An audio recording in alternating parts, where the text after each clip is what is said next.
আমি টিমের ক্ষেত্রে বলছি, এখানে সবাই আর্টিস্ট থেকে শুরু করে টেকনিশিয়ান, পুরো টিমটা এতটাই ভালো ছিল, এতটা ভালো যে সবার খুব মজা করে আমরা কাজটা করি।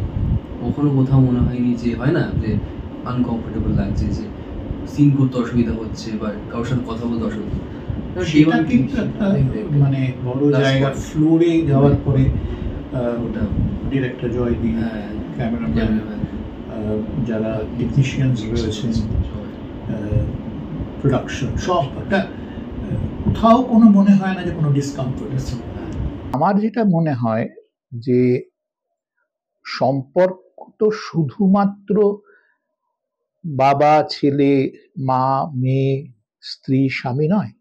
সম্পর্কের মধ্যে একটা অন্য আকর্ষণ আছে, যেটা এই ক্ষেত্রে সার্থক স্রোতের ক্ষেত্রে, যেটা দর্শক অধীর আগ্রহে অপেক্ষা করবে যে বিয়েটা হয়ে যাওয়ার পরে কিভাবে এই যে সম্পর্কের যে কুসুমটা সেটা কি করে বিকশিত হবে।